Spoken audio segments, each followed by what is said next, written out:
of all the Karamoja schools at the Moringa Presidential Lodge. In that meeting, when we converged, the president requested us, the students, to go home and tell our parents to return the guns. And he emphasized on the issue that a gun does not have friendship. A gun is not friendly to any person. It can do harm other than good. And for that case, there was one student who confronted the president, and I remember very well. The boy told the president that we shall not tell our parents to bring the guns because you have been deceiving us for a very long time. At that point, he told the president that you have been deceiving us, that you are going to give us stomach, you are going to give us power and everything. So for that case, we are not going to tell our parents to bring the guns. The president wrestled that man. The man was called Natabo Firestone by nickname. He's the son of the late Colonel Oumo. So when they wrestled, the boy was put down, and the president was like, that is not how we talk to a Kapolon at home. I was just trying to bring this to tell you that it is the president who initiated the disarmament process, and that is the peace that we are proud of here in Amudat as a district. And at that point, I can remember very well, when we came home, we did it, our parents returned all the guns. As you can see, people settled, the population of Amudat increased to the levels that you are seeing now as we speak. The population of Amudat is at 203,530. So as a result of resettlement, gaining the peace, people opened up gardens. We now embarked on agriculture as the key factor. And I want also to applaud the Karachunas, who are the peace promoters over the ongoing disarmament process, which has not stopped up to this point. As we speak, Your Excellency, the disarmament process is still ongoing through the security organs. The Karachunas, Your Excellency, are here. I will also want to present them to you at your own time when you will be having the time to speak to your people. Now, I want also to talk on the government programs. The government programs we have. One, I want to talk on PDM. PDM has benefited all of us. I want to see, nani hajapata PDM kwa nyinyi wote hapa? Kama mtu hajapata, me I know the PDM has worked. On that note, vile mnasema mjapata PDM, I hear there is even 700 million which is in the account ready for disbursement. As we speak, the money is in the account. It is just under the desk of the cow to disburse this payment to the beneficiaries. Vile nilisema tena, na waomba mnyamaze, musikize kenye tunaongea. Hiyo ni kwa heshima, na waomba. I want to report to you, Your Excellency, that PDM has been limited as a result of two major factors. One, the network. The network has been one of the major problems. In areas like Abiliep, Abiliep is one of the sub-counties whereby there is no network communication. So it becomes hard to handle the PDM program. Also, electricity has been one of the challenges for those ones who want to charge those machines and the gadgets for the program. I want to also appeal or tell you people that every financial year, Your Excellency, the district has been receiving around 4.4 billion shillings per every district. For us, Amudat, since we have 44 parishes, we have been receiving 4.4 billion. Under Emioga program, it is also a government initiative. I want to report to you, Your Excellency, that out of the 18 circles which are recommended to receive this program, it is only 17 that have received the Emioga benefit. This one, I want also to report that there is one which is pending, but still their money is there, and that is the Taxi Association. There are also other programs like the Youth Livelihood Program, the WEP, The structures are here. We have the State House Scholarship. As we speak, Your Excellency, I can affirm to you that I was with the chairperson of the Industrial Hub students who benefited. Out of them, we have 53 who benefited, and the money has been disbursed into the Post Bank account in Moroto. And education, briefly and very fast. We have 20 primary schools, but Amudat as a district started with 11. We are getting there. Started with 11. And the enrollment has increased from 8,000 to 14,000. So you can see, as a result of the introduction of the UPE and the USE program by the president himself, education has moved forward in our district. However much, we have some few challenges. I want also to tell you that we have 19 primary schools. We have primary schools in 19 parishes and 25 don't have. We have 3 secondary schools in the Olo sub-county and the Olo district, and 1 is ongoing. It is at the phase of construction, and that is Amudat Seed Secondary School in Alakas. Amudat sub-county, Amudat Seed Secondary School. Another challenge we have is the coding of the community schools, which are 8. I want to report to you, Your Excellency, that in Amudat as a district, it is said that every constituency should have at least a technical school. I want to say that for us in Amudat as a district, as a constituency, we don't have a technical school. We have never benefited from the students' loan. There are 3 functional secondary schools. The teachers also, I want to report to you, Your Excellency, that our teachers of Amudat, during the when this industrial strike, for us our teachers continued teaching. They have never remained behind. Wewe mnyamaze kidogo. NRM we. These teachers have opened up their circle, and they are just requesting, Your Excellency, that if you can support their circle. LS sectors, we have 9 government schools. We have 9 LS hospitals, whereby out of the 9, 7 are LS Center 2s that we are requesting the president to upgrade them to LS Center 3. Your Excellency, sir, allow me also to recognize the UPDF 53rd Battalion under the care of Olwen, the CEO. The CEO has made the UPDF barracks to be friendly to the Wananchi. That is where we have been accessing free services from the UPDF barracks. Your Excellency, and electricity, out of the 11 sub-counties, we have only 2 sub-counties that have electricity. The remaining 7, because the 4 have power partially that are passing, meaning that we have 4 but 2 have fully. The other one don't have. Let me finish on agriculture.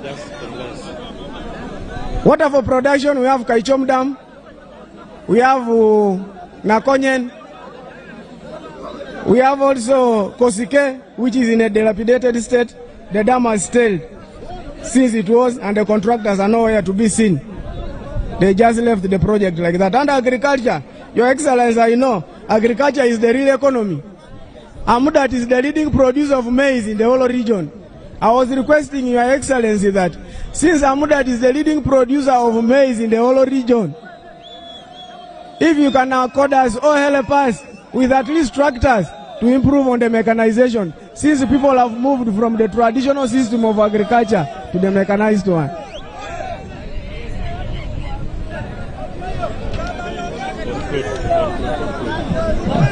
Energy sector, I've spoken about it. We have 9 sub-counties without electricity. I'm now concluding.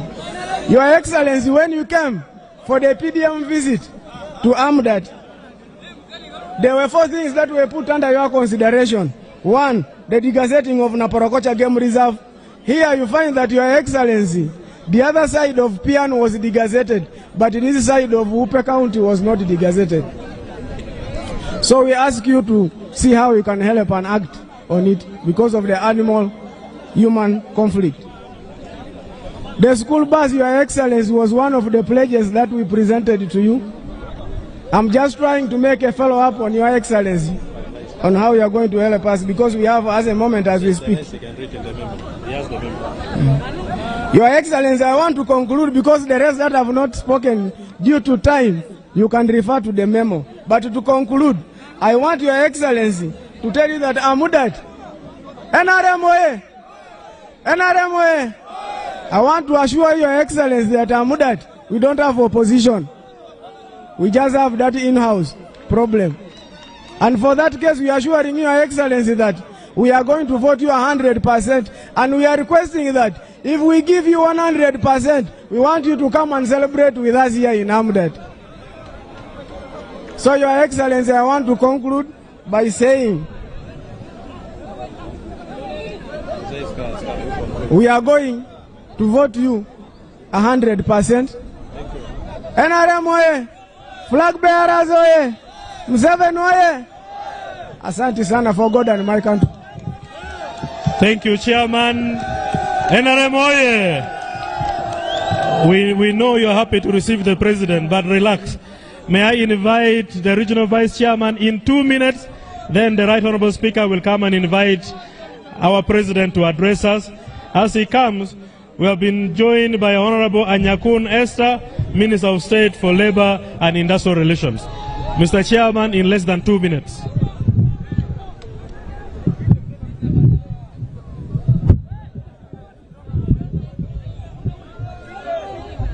Thank you.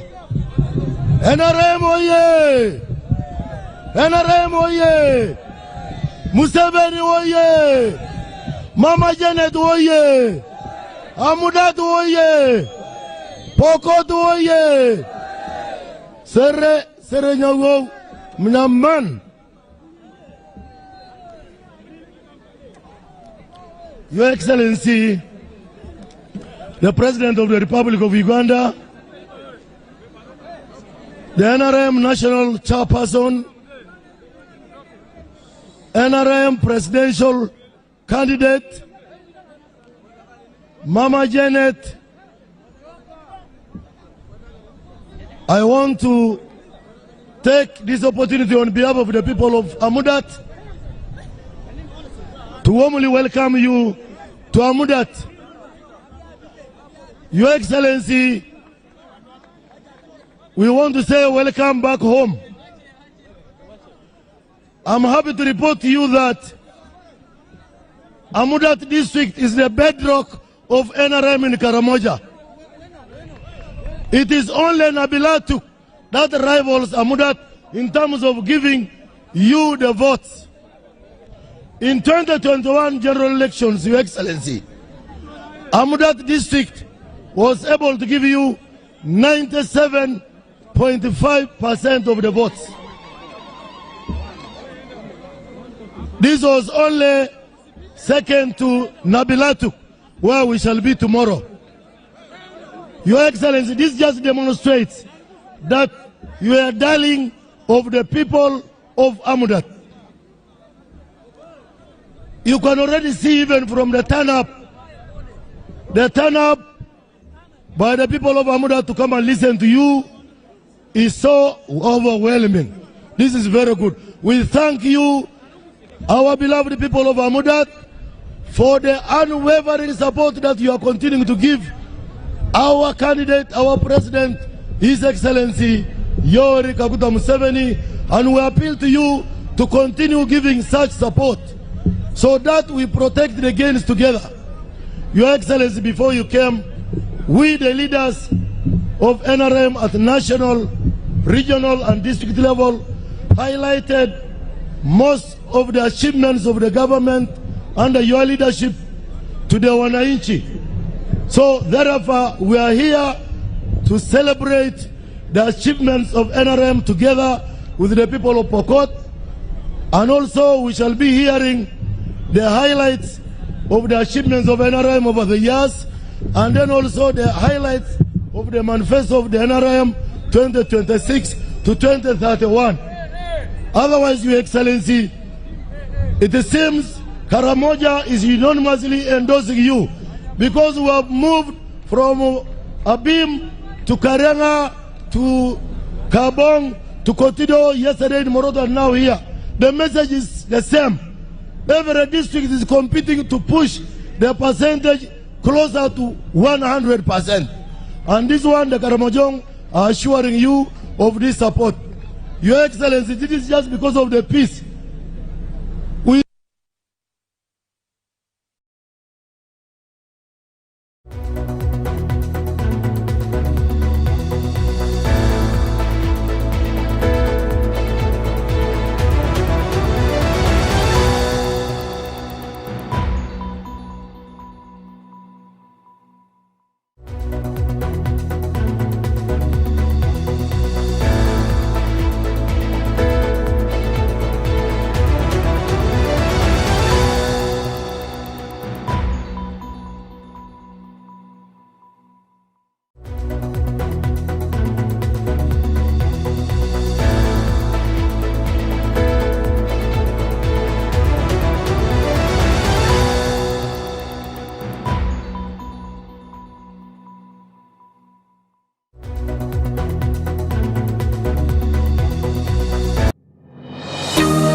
Otaferwa aha tayari West.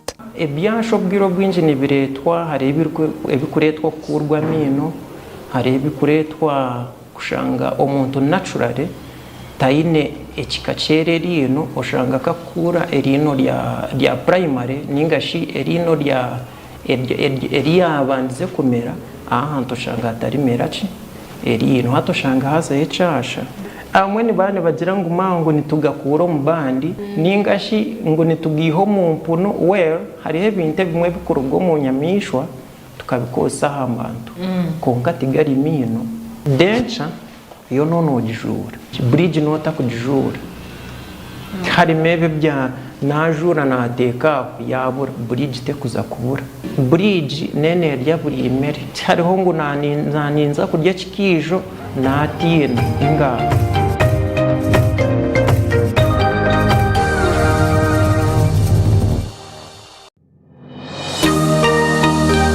Otaferwa aha tayari West. Ahamaza gade naho no ija ogutreatinga naho no baguhaza fertilizer nk'ibindi naki management yo mwani ni sigarire management njo kureba tugumara kingire njo kweta atara mu mwata njo kureba twine water conservation structures and the better the management the better the yield buri eka ya mother garden ushimikwa no boyine mu ebiti 2010 hati buri mwana ogwe ushimikwa no kwereza obuti oburu kwingana 15.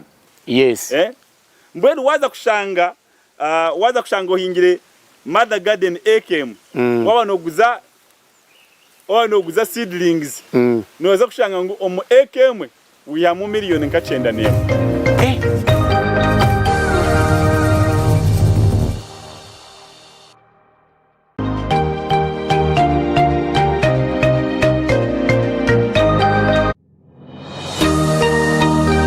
Otaferwa aha tayari West.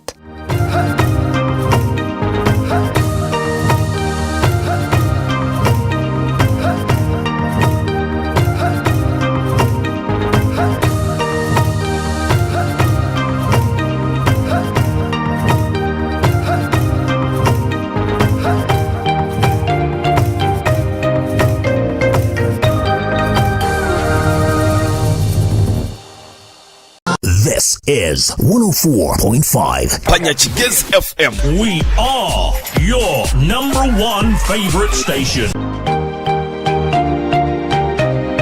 Mkakari tandikizo baryawe na program Gogonoka.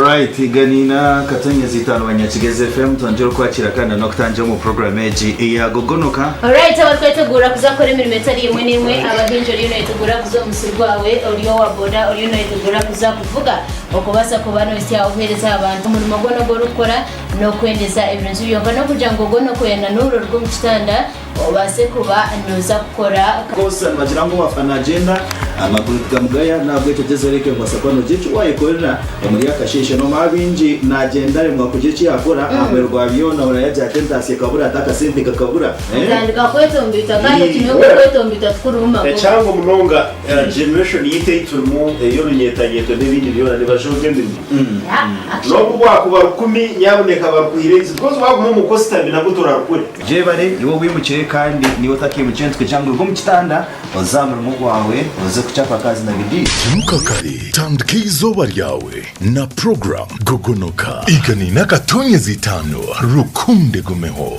This is 104.5 Panyachigez FM. We are your #1 favorite station.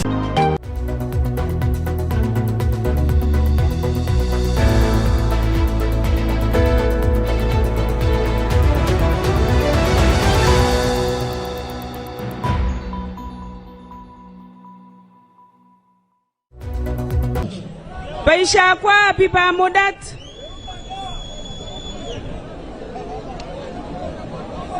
The second vice chairperson of the NRM. Ni chichinele chipangachar nyopa NRM. And the Speaker of Parliament. Go nyinde nyilele ngaloni namba Parliament. The second vice chairperson of NRM Karamoja. Nyinde nyole chipangachar nyopode nyamba chairman NRM mba Karamoja. The Secretary General. Akwala bajogapkan. All the other leaders. Go baito walaglapai. And the wananchi of Amudat. Ga kwa pipa Amudat lapai. Let Mama greet you and then I speak after her. Nakutakwesa kwa yo atakangala nyinde tinekewan. Amudat oye. Karamoja oye. NRM oye. Thank you so much. Serenyoman. Thank you for receiving the President and all the NRM members here in these great numbers.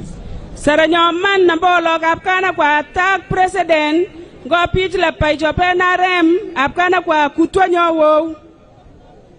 Thank you for proudly voting NRM 100%. Serenyoman nambolo kule kwa NRM akwala pai kupuria chinyonga tu.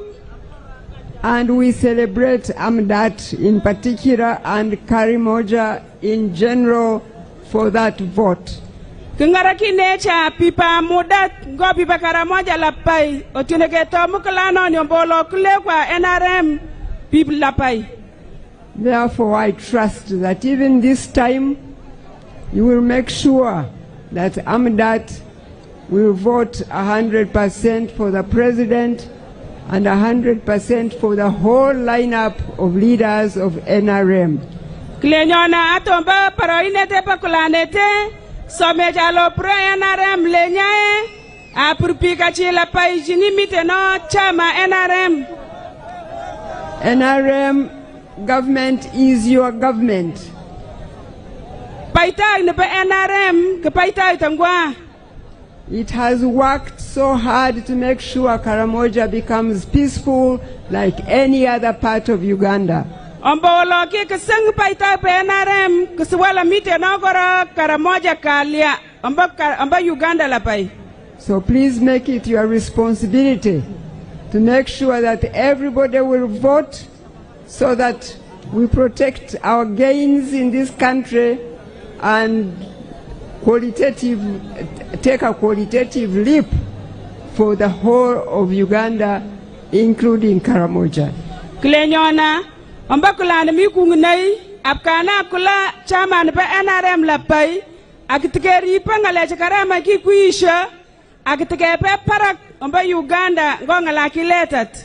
So that all those programs that are very important to Uganda, which have not happened yet, can then happen in the coming Kisanja.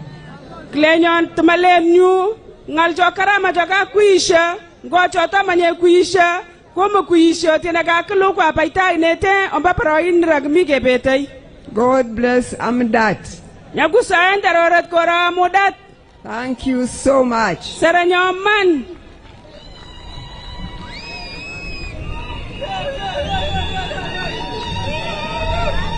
Now,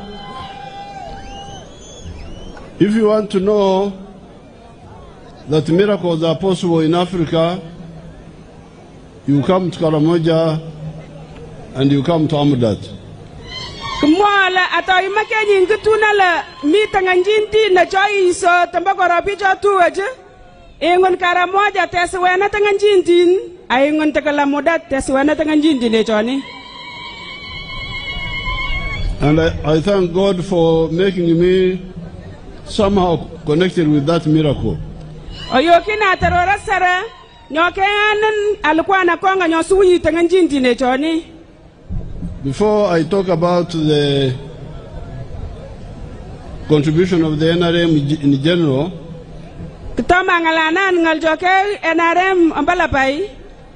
I want to inform Ugandans, because most of you are young, you don't know.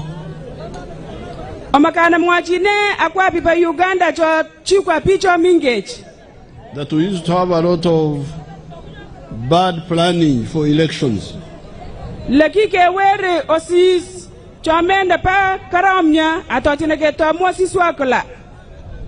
Before the coming into power of the NRM, there were no permanent constituencies.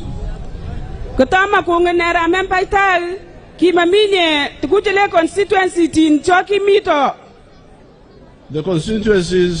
constituencies never coincided with administrative boundaries. Ombolo constituency tinjoki mito kikima na manyekai ngawal na mite no kinto tanyoba paital.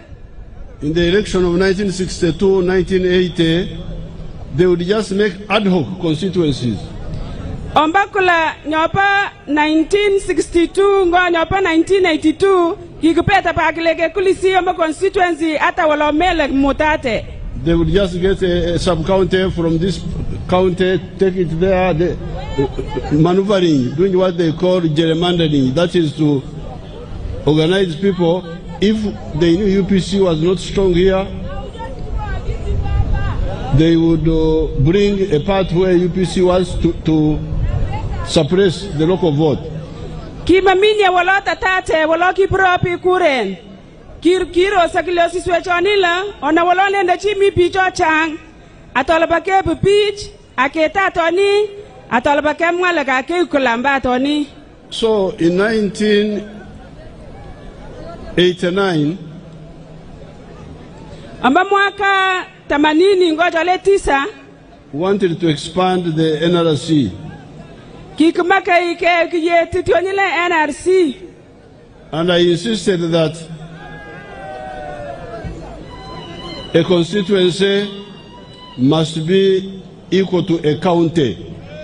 Amngan le atojina tekaile nyoni kumachinote kitongotia wale constituency tin ngo county tin. So at that time there were 149 constituency counties in the whole of Uganda.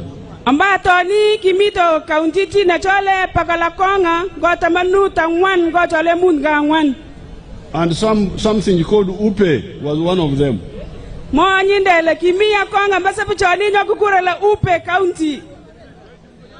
it had a population of only 20,000.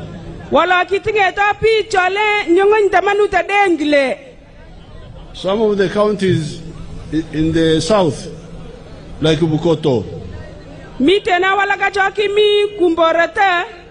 had 360,000 people.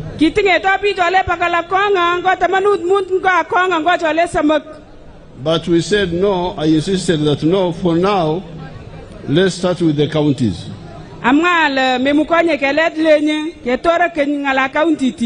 So that's how Upe became a constituency.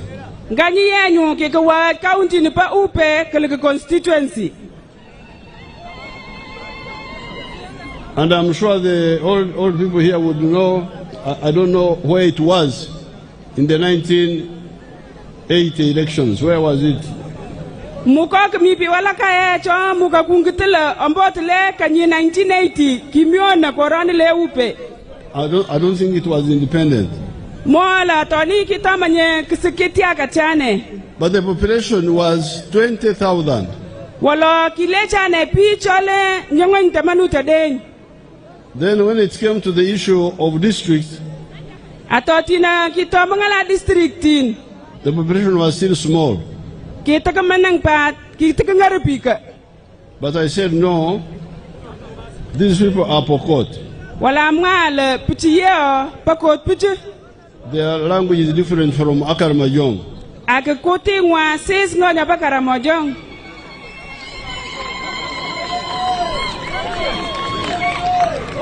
Let them have their small district and talk their Pokot there. Amwale nyaketa pichu district ngwa tekengalana district ngwa Pokot kwa.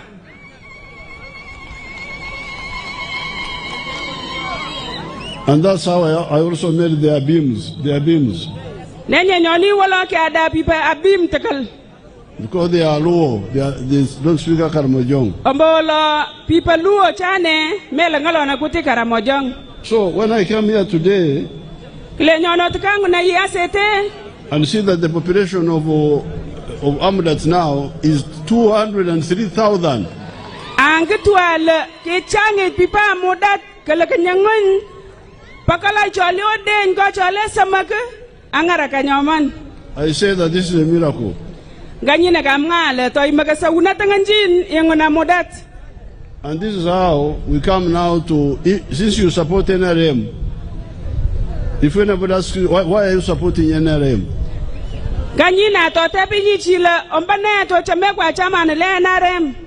Answer him as follows.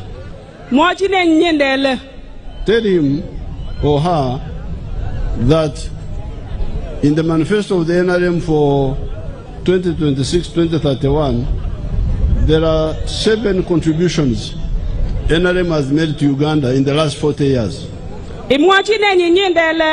Omba manifesto nyoba NRM nyoba 2021-2026 ata tokiro samba kanyisole tamanutangwan kikwi NRM ngaljochang 2026-2031. 2026-2031. There are 7 contributions Uganda has made, NRM has made to Uganda in the last 40 years. Mite nongala chole mungo oden choki kwil chairman pe NRM kuichi Uganda omba kanyiswejile tamantangwan. The first one is what you have talked about, all of you, what they call in Akaramojong Ekivir. Nyopatal Kungala Kalia. How do you call it here? Kalia. Kalia. Yes. So number 1 is Kalia. Nyopatal Kalia. I heard the young chairman telling you how I was fighting with your people. Kalama kwa chairperson tanyoni penarem wer meninga weyi wonnaga mwaunda wala kipari itai payon go pitch. When you are determined to commit suicide. Atina kimiti na kimaka kuketa kei. By staying with the gun. Amba wala kiamuna kitiole. I said no, I cannot allow my people to commit suicide. Amma nyula magamanye kuket kei chichoni. Because you are finishing one another. And some people are saying, no, Karamoji is different.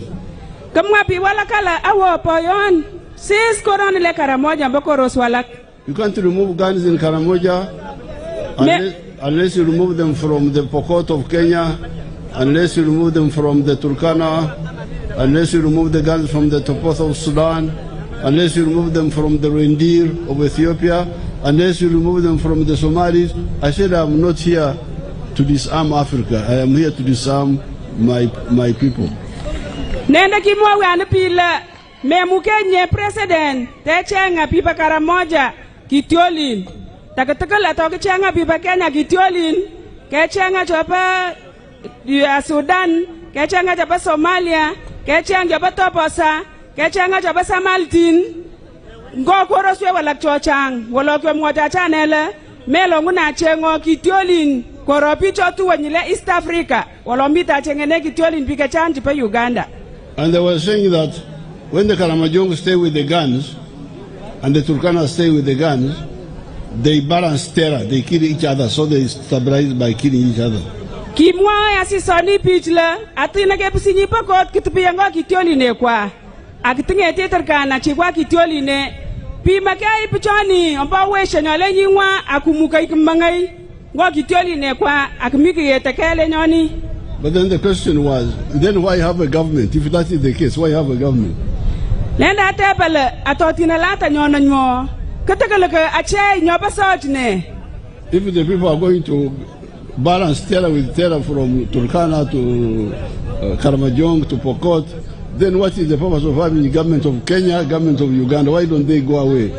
Amwacha apuchaile katakalaki isha nyoba soj nyoba Uganda ne, anda soj nyoba Kenya ne. Atotina kakamwala kepisina chichile mwana inji kupimkaya wesha. Atokita kitioli nmori kwa. And this was the first argument. Because in West Nile, there is always war in Congo, always war in South Sudan. But in West Nile, there is peace. West Nile, mitena pariot wale Congo, go kareren waloni walokitingeti people West Nile kaliangwa. And in Kasese Bundubujo, there is always chaos in Congo. Atombo kumba kasese mite no sis pariota kumba Congo walokitinge topi kaliangwa. So that's when I insisted that you bring the guns, I will protect you. Aleta na mwachi pichile kichengo pipa Karamojong anda pipa Karamoja kichengo kitioli. Against the Pokot of Kenya, against the Turkana of Kenya, against the Topotha. Chengo pipa Pokot china miku pariot ngo pipa Topasa anda Turkana chipa Kenya. Now, I was allowing the Turkana to come and graze cows in Karamoja. King Kitianula Paila Kwanai Turkana Chopa Kenya, Kuyogi Yiki kwa kumba Uganda. But they killed my 3 people, my surveyor and somebody. Mwalombo situation otukipka Turkana kuyaki kwa kumba Uganda. Mipi choki pi moto itukun choki yonso chopa Uganda. Wala kupar Turkana chini chane. I banned them never to come back to Uganda. Kupara tola bagmilisha kuyako rengwa. Have the Turkanas come back? Kitu kumilisha Turkana nya? 3rd division. Wa Turkana wamesha rudi hapa? Mike tepala kimilisha Turkana ngat Uganda chaki kwana kuyogi yiki yake kwa. 3rd division iko wapi?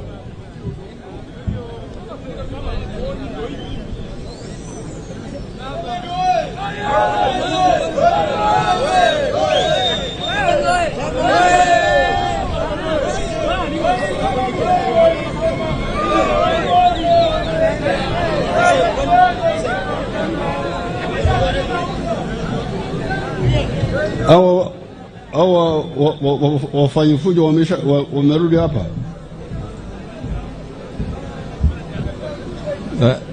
Your Excellency, here we have a problem of 2 types. Tuko na wachungaji wa huku ambao wanajiita Waturkana. Lakini sasa kutofautisha at times zinakuanga ngumu wakati hakuna vita. Wakipata matatizo ndio tunajua kwamba au ni Turkana au Pokot kutoka Kenya. But kwa sasa tulikuwa kwa amani, hatuwezi tukapata hiyo info kwamba kuna hawafanye fujo tena. Hawafanye fujo. Very good. Yes, good. Asante. Asante. Aya kamwaweri nyina kakukurla mite no kabalelia otina mite no kalia mengtune nyela kep Turkana nya anda mapkanye mbolo mito kalia kor wala atotina kapka Turkana akichorsya inkutunyi nyula Turkana chane anda inkutunyi le pengine anapako chapkana kumba Kenya wala atotina mikalia yogi yiki akikwanya karama meminye kabalelia yenyo mito. And the Turkana still have a debt. They must compensate the lives of my people who are killed. Mwa president wetarale Tekemi anda tomita oke pipa terkana pika caca le sama caki parcane ombo kumba marata. I told President Ruto that if these criminals don't have money, the Kenya government must pay. Kemuacan President Ruto le atome mukanya terkana le pitch ke pika cana na kuikisa ngo pika cana caki parcane kumaka ikwil so nyopa Kenya kisembe pichoni. Because you know, the Banyankore believe a little bit in the law of Moses. Ambolo monyi ndele pichile nyangolen riba kirurut pa Musa kite. An eye for an eye, a tooth for a tooth. Nyaki mwoi kirurut pa Musa le atora pa kenyichi lalap kane iwa irapak lalap kenyi nangane. If you kill a member of our clan, we must also pay revenge. Atotina ka unyichi nyoga kila matakal wenyi ga kala itioni ni china nyende. If you don't want to revenge, you come and we have peace. We call it Okaraba, to have a blood settlement. Atotina mecha menye kwa pika changu okay kisango pika kwa ingunyunyinde tekengalane na walokimu kaike unda kisanjona. So the Kenya government will pay for the families who I will perform a ceremony in Moroto here with Mr. Ruto after the election. We don't have time now, but we'll come and perform a ceremony. My president le atirike mucha siasa nete go kula nete lasema ngunan go President Ruto nyipa Kenya akeacha ishononi anda ichononi pawa kuno anda igatakisen amba marata. For the Kenya government to pay the lives of our officers who died. Tamanyel nyo kumasod nyopa Kenya. And for the elders to cleanse the blood of the people who died. And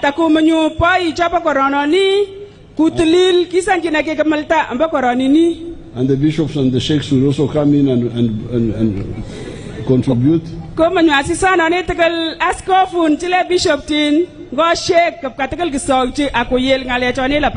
So therefore, I could not accept this impunity of criminality.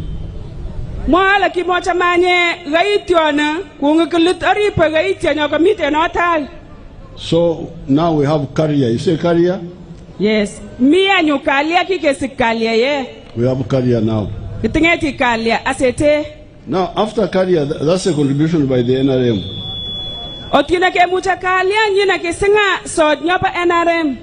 Not only in Karamoja. In northern Uganda, border with Sudan. In the West Nile. In the Rwenzori Mountains. In Kisoro with the Congo. There is peace everywhere. That's contribution number one.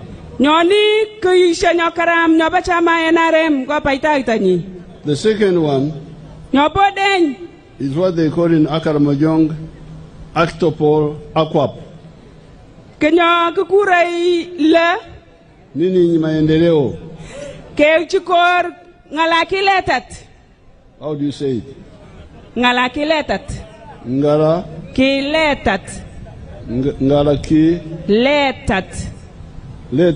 Yes, ngalakiletat. Now that one is ngalakiletat. Ngalakiletat. Maendeleo. Ngalakiletat choni.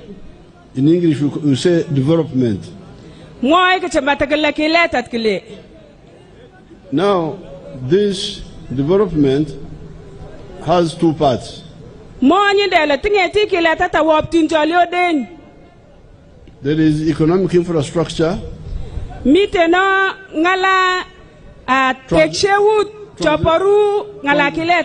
Translate infrastructure as a foundation for economy.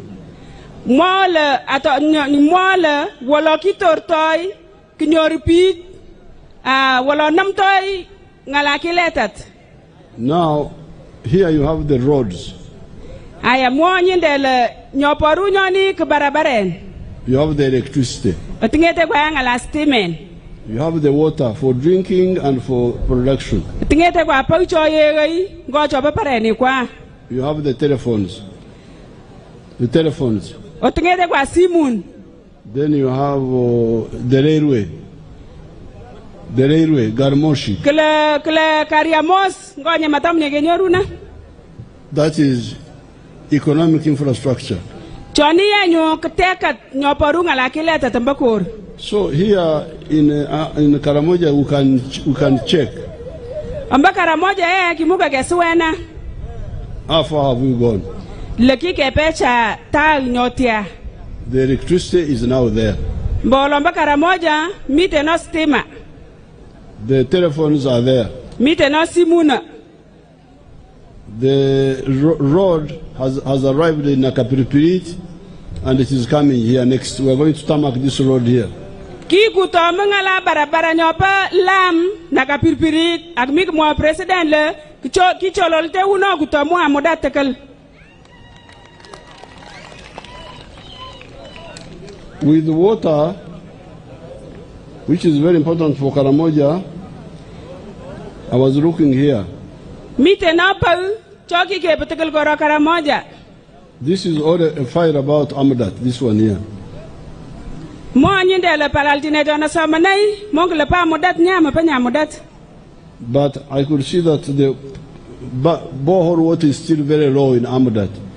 Amba wal ne samandoni de ngala Amudat kirate palali na mbotina kaswa nyinde le tikangare chumoy chomi goro Amudat. It is only 18%. Kemwala mba pakalakonga kemwala tamango mud nga konga mba pakalakonga kupor le mito la sin ngala pa chumo mba Amudat.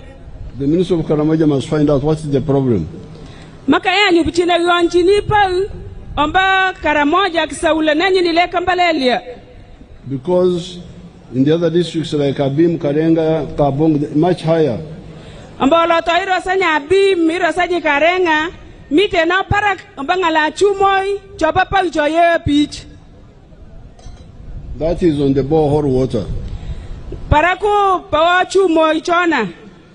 But on the other water, walomba pa walaka, there is some work.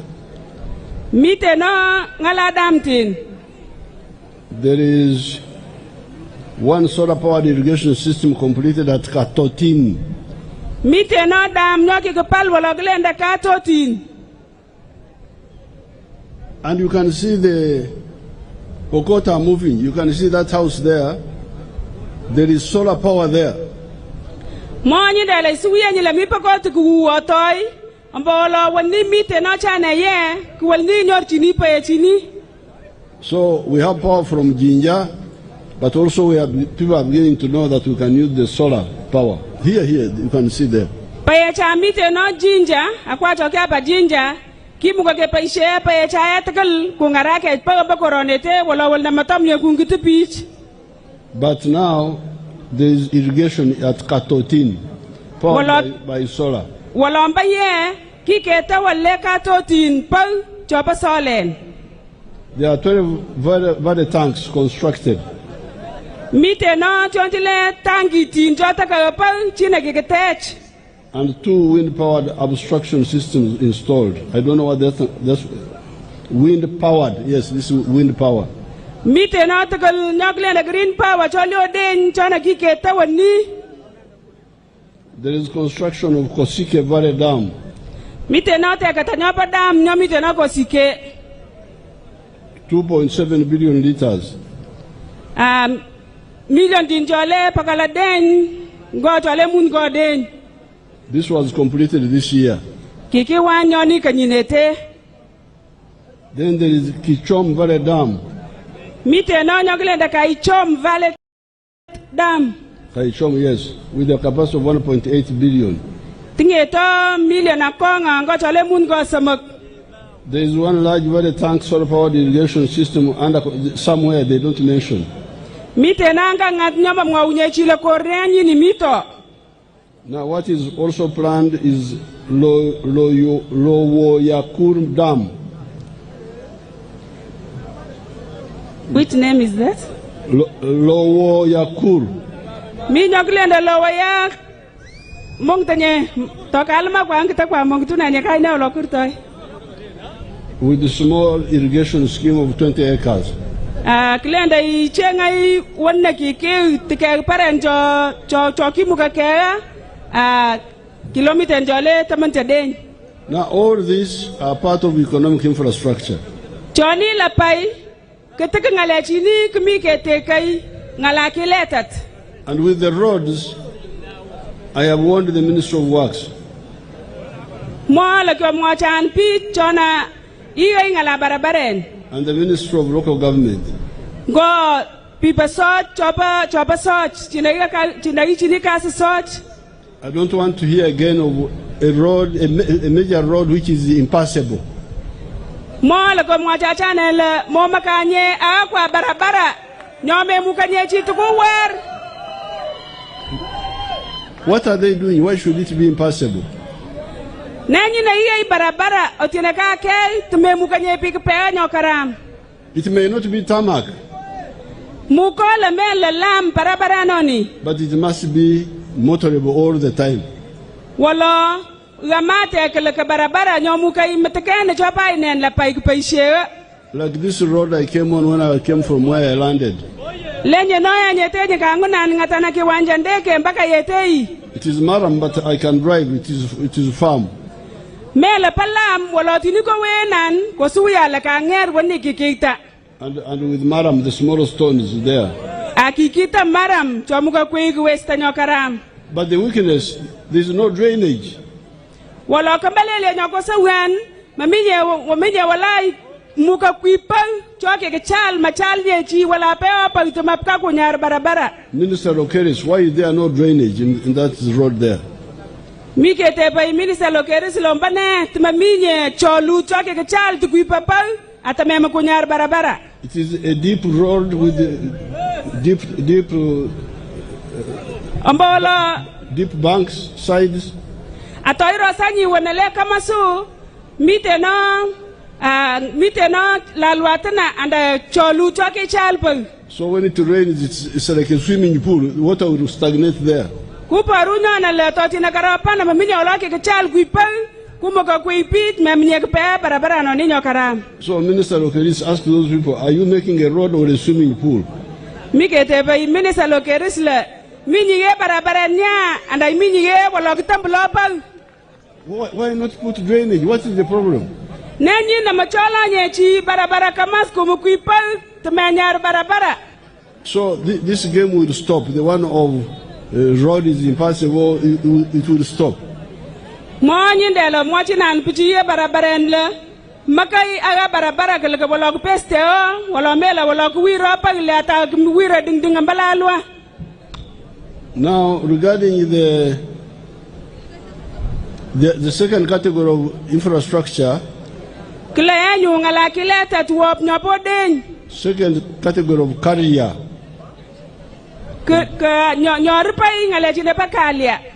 is social infrastructure. Social infrastructure.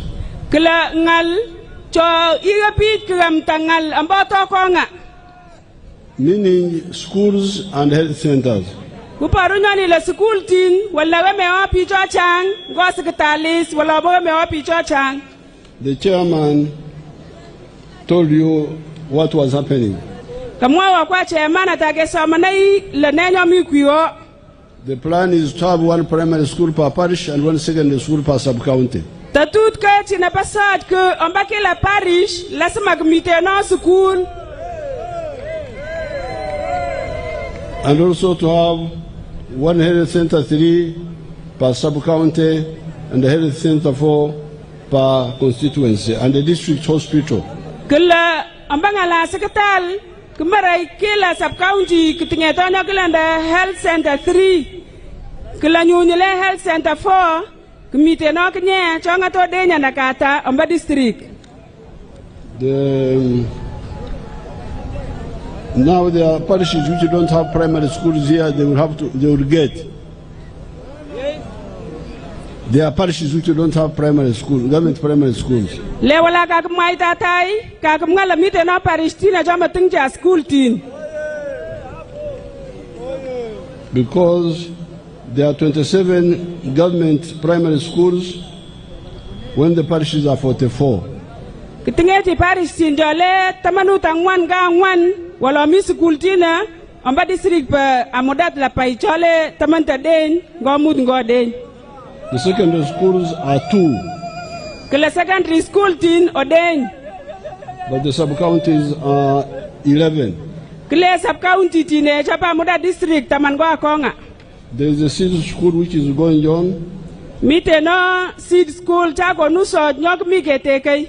They are now going to build 3 seed secondary schools. Kuparunya na la peta keluku school teenager le secondary teka sort anda chuko nu sort peta keluku samak. The beneficiary, there is Karita Seed School, that one is completed. Kike wan yoba Karita Seed School. There is Loro. Kila Loro. Not started but planned. Kila nyotike mike tatai. But the plan is to have all sub-counties government secondary schools. Wala nyuta tut ka china tinge to sort nyina le kila sub-county kumite no secondary school. Now the health centers. Kila secretaries.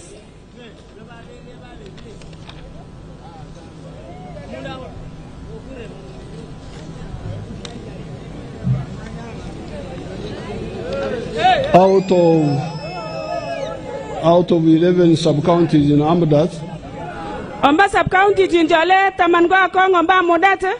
One has got a health center 4. Mito sub-county akong yotingeti health center 4. And 3 have health center 3s. Kila chole samak joteng health center 3s. Therefore, 7 sub-counties do not have any health facility, either health center 3 or health center 4 or a hospital. Kuparula chile mud ngoden matingi esakatal ni pasamaka amatingi esakatal ni pangwan. The following is the plan. Chani kimike ngola miori patatut. Upgrade Karita Health Center 4 to a general hospital. Kia ya Amudat kia Karita kala health center 4 tukuwa kuya ata kala district hospital. Upgrade Abiliyep Health Center 2 in Abiliyep sub-county Health Center 3. Abiliyep nile Health Center 2 kumaga ketote kala nyoba samak. Upgrade the Achorichor Health Center 2 in Achorichor sub-county Health Center 3. Kila nyoba chari charpode nkitote kupa itsamak.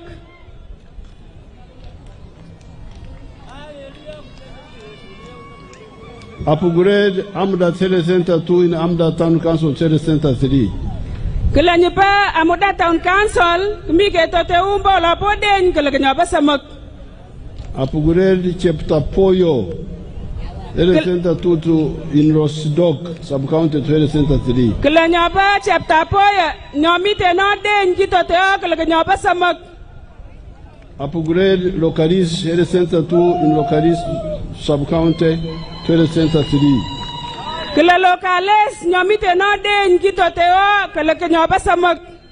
Construct new health center 3s in Karita and Kongoro sub-counties. Ketote anyu nyoba Karita kala nyoba angwan. Upgrading Katabok Health Center 2 Health Center 3. Ongoing. This is going on. Kila nyoba Katabak nyomyo den kitote kala nyoba samak. Upgrading Karita Health Center 3 to Health Center 4. Kila nyoba Karita nyomi samak kala nyoba angwan. Operating theater at Amudat General Hospital. Kila wala kakarero pitch amba hospital ba Amudat. So these are the plans for the social infrastructure. Tatu chani china kigai amba wanaga mewa pitch nyaga ngala school tin go secretaries. So now we have Amani number 1. Kitingeti yanyu kali yanyu batal. Peace, and now we have career. Kitingeti kali. But then there's something else people forget. Miki tanganya mama kanyege utiena. You have got relatives in Nakapiripirit and Moroto. Nena kitingeti tilia icho chomi Nakapiripirit ngo chomi Marata. You ask them. Tepa channel. They have wonderful tarmac roads now. Ambolo channel jotingeti barabara njo karama jo balamtin. But at night, do they sleep on the tarmac roads or what? Wala tepa nyubichoni lo otukatuwito. Ruyo jane barabara nini balam paragnya. Antapete gruyona. They sleep on the barabara. Ruyo barabara nya. Unaweza kusema barabara ni alami ni nzuri, wacha nilale hapa. Imukenyi mngalo mbolo pachi barabara ni balam kaigaya ruwan ori. Imukenyi mngalo mbolo lam oruwan. Unaweka godoro kwa barabara, unasinzia pale. Isitune nyichi matres yengu ainguna nyitala mbolo karama. Terwa. What are they saying?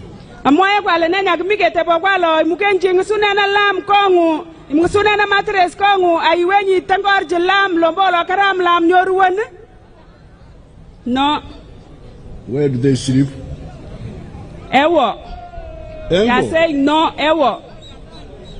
What is ewo? Ewo is no. So where do they sleep? Ona wala iruwenyi to meruwenyi lam. Oruyana kwa nanyanda Keston. They sleep at home. What do they call home? Cow. Cow. Cow? Cow. Cow. Cow. K-A-W. Cow. K? K-A-W. Oh, cow. Yes. Cow, yes. Cow. So, unalala cow. Onda iruwenyi cow. Now, so from here, I will go to my cow. Onjini cow anyangalanga kwa owaye cow. And you will go to your cow. Iwenye tekaliye katangu. Everybody will go to his cow. Onda weta chila pa kuye cow wanale katanyi. Now, when you go back to your cow, otina kamlanyi cow wanale katangu. The poverty you left in the morning. Me wanta na ikepistenye takwa take munene nyi cow. Is still there. Onda tikumi wanile cow. Waiting for you. Kanyinyi kaini. And it will say karibuni sana. Mwa unyinyo le chita akate la se. Mbola kamelen cow. Bado tuko hapa. Kamwala tike mita me wanta ntomita ete maminya oloko wan. What do you call poverty in Pokot? Me wanta. Oh, banangu. It's a long one. Wacha nitumie Kiswahili. Yes. Umaskini. Me wanta. Sasa umaskini uliacha asubuhi. Me wanta na agepsiji kawa kaita kwao. Bado unakugojea. Nyini kamla nyi soya kitukumiki kanyinyi kao. Ukirudi nyumbani utakwambia kwamba karibu sana tu bado tuko hapa. Mwa unyila ichita akate tomita ete. Sukari hakuna. Maminye sukaruna. Nyama hakuna. Maminye pen. Chakula haitoshi. Magama nyomisha. Nyumba maji yanachuja. Ropa nukot. Tinagarapan ropa nukot. Matatizo yote yako pale yanagojea. Lenyo anakuparula kanyinyi sidani kula paija agepsinyi kau kanyinyi katangu. Therefore, in the 1960s, Lenyo na omba kanyis chopalat mwaka ni jabastini. when we were still a student movement, Atagi tikuminge picho chang. we saw the mistakes. Mite no tukunjoki shejoki makaramacha joki gisau. Because the governments will try to do some work. Ombolo siswechoni kimukinisot kimingala joki mukinisot kwirei. But you could see they don't understand the whole picture. Wala kimapkachi ninye ngalela paichini miori pa ngala jikimicha na kwirei. They will bring some career. Kipupat kalia no maminye la sin. For instance, here in Karamoja, our old man, Max Chaudhry. And the UPC. They brought Abim Hospital and Kabong Hospital. I remember those hospitals, they were talking about them.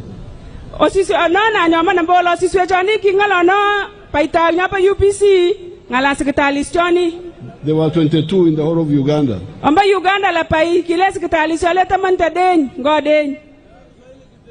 Which means they were trying to deal with the career. On the side of social health. But how about umaskini? So that's why for us we said no. And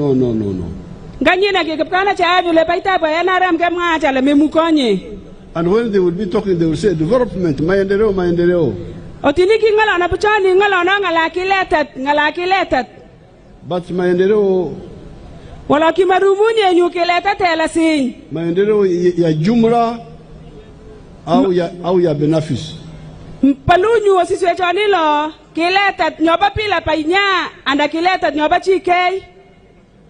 Because if you go to Kampala, maendeleo ya jumla iko mingi sana.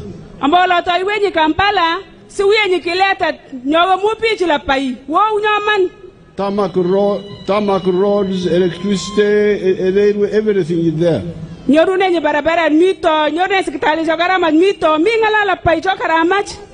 But in the ghettos, some of the poorest people on earth are there.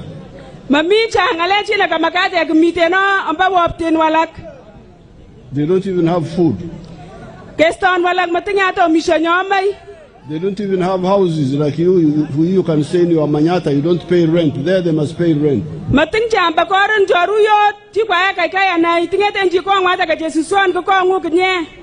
So it is very dangerous for you to just talk maendeleo gani ya jumla au ya benefits.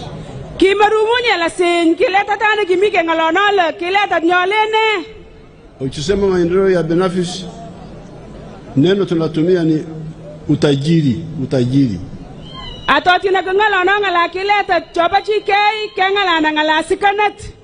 Utajiri ndio dawa ya umaskini.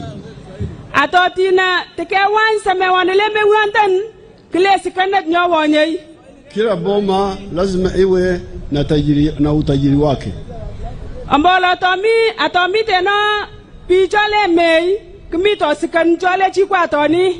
This is the message we have been giving since the 1960s.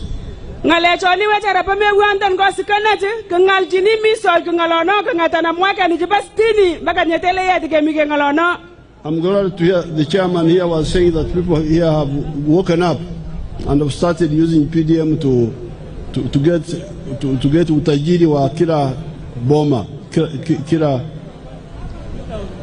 kila boma.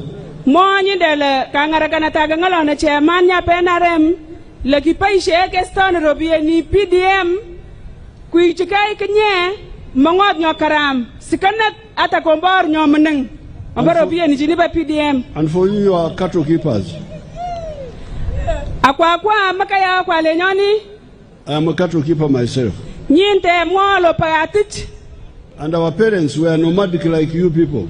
Akiyicha kile nyana kwa putito usatene angotich. But I remember walking kuraro to kuraro and telling them that you are committing suicide. You must abandon. Oh, they are showing you my cows there. Munyamase ndio tusikie venye president anasema. Come again. I didn't hear because of the noise that is coming from here. My cows, they are showing my cows on the. Mwanyindele tuachan chona suye kwa kumike parupa picha ni chona. Tupa president chona suye kwa. Leave those cows. Museveni is a rich man. You leave those cows. Mwaya pila nyine kasuwale nyoni kumwalo moni sikanjijile Museveni mbolo tingte chochang. But let's see other people, other examples. Walokero seka pika walaka ndangale walak. Because I am educated, I know what to do. Ombolo kikine tanan nangitaki nyogan. But I will show you people who are not educated who listen to our message. Wala makataka la parwa kwa ngalapi chome na kipa school le pengine pi chocha ngamba kwa wala kiter ngale chini ngoma ngonya miki mangachane ye.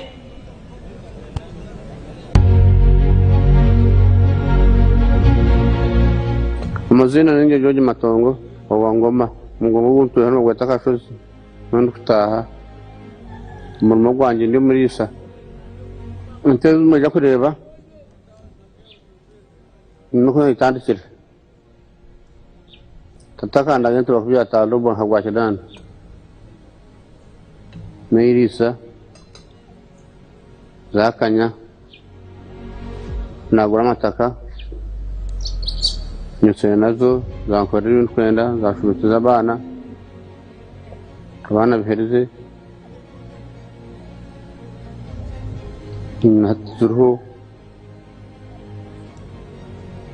kabanza mu nyankore naje nahindura nk'umwata ngo njungu nuko zahanyiranye natunga batuzungwe zo ndisumute. On our farm, we collect over 900 liters of milk per day, and a liter costs 800 shillings, which is approximately 21 million per month. Now, this man is not like me, he is not educated. My president, wecharal chichikasu wako amba picha kichi nyama wenye school. But they listen to our message. Wala kiter ngale chine kimwachi cha chane. Obusenyi kuna maendeleo ya jumla. Nyine kimwachi cha lamite na ngala kileta chopa pila pai. Lakini lazima mfukuze umaskini kwa kila boma. Wala mchini ke yon mewantan amba kila kau.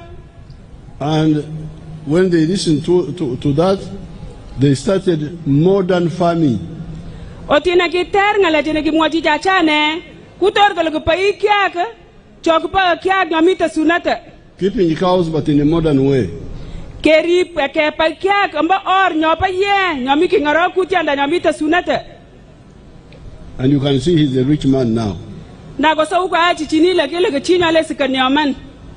He's selling 900 liters of milk per day.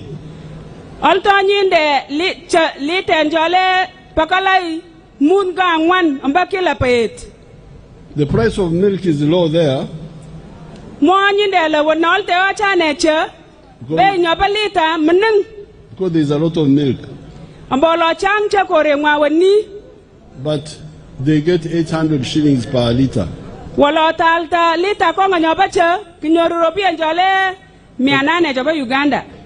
because the big quantity of milk he gets 21 million shillings a month. Ambolo nyuchanja kachichi nolto yamba kila payet otinekewa mitarobia ni chini la payamba saramwara wa kila million tin jole tamanta den kwa konga million 21. In a year he gets 250 million. Ambaka otinekewa nyakanyu kinyorobia njole million tin 250 ambaka nyakonga. And he has built a modern house. Ake ketet ko ngwanyo karam nyina suyi yetini. And he has educated children. Aki kusomeshan mone chetekal ki mone school. You could hear that girl was talking speaking English. Na galma kwa momba chichini nyine ngalona kote kichimba. She's a graduate. Kiko wanyenda university. But what is important is that he's very far from a tarmac road where they are in the cattle corridor there. Kitanga yamba pichini manga chane walolo omba wala milam barabara ndio paisho chane kamara mele palam. So even when the career is still not so good, but you can get out of unaweza kupata utajiri ingawa maendeleo bado sio ya juu sana. Mwanyi dele tinakaswani chichini manga kornya mele milam wala atotinake paishenyi ngom nyengunyo mbor nyokaram iganyi tikunjo ipunyi sikana tambor nyokaram ataka barabara inyorune sikana tengule chichini kakiswa. Tunachotakiwa ni kuona kwamba barabara inapitika. Nyina makate akile bora itingetenye barabara nyoimukenyi wena. Dere ingine itakuja baadaye. Ngale wala choba lamtin kona ilatu. Wakati nilinunua dongo yangu Rwakitura 1967, there was no, kulikuwa hakuna barabara, hakuna umeme, hakuna nini. Mwala kanyine pasti na saba, otikiola nyinde nyongoti anda Rwakitura, kimaminya barabara nyoka ramnyoki miwalini. Lakini kulikuwa majani mazuri ya ngombe. Wala kial chane nyongoti nyoka ramnyoki mukaka patu akwa. Na nilipata dongo mzuri. Akinyor wala kiteke katanyi wala karam. Baada ya misha kutajirika sana, ndio karia ilinifuata. Latianyo atagasika nontane akiyeti kalia kirapanyo kalia na iputu kunja karama kweu wala michane. Barabara ya lami ilikuja baadaye, umeme umekuja baadaye, mashule, lakini ilikuja nyuma ya mimi kutajirika.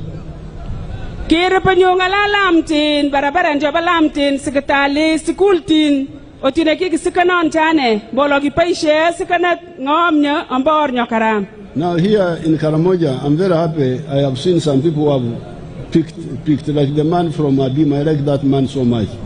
Wani dala to bakorane tele Karamoja mito pitikaljo atotina kelim ngaljo karamat kipaishe lenya nochi akonga nyoba bim.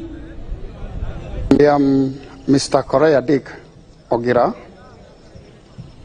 I am a model farmer in Abim district. My village here is called Arangetai West. Arangetai Parish, Abuk Town Council, Abim district in Karamoja. The mango trees you are seeing here were given to me by the President through Operation Wealth Creation. I received 200 mango seedlings and I planted all, and they are all doing well. Apart from this venture, I got money from PDM last year. I got 880,000. And I used 800,000 for buying 10 goats. And the goats are there. They have multiplied. They are now 16. Part of the money of PDM I used for buying cassava stems. Through that money, I've managed to plant 2 acres of cassava. They are now doing well. The first acre I intend to harvest next year in January. Then for the mangoes you are seeing, I started harvesting last year in 2023. The first harvest I got 6 million. That was in June. Then second harvest in November, I got another 6 million. So last year, from these mangoes, I got 12 million shillings.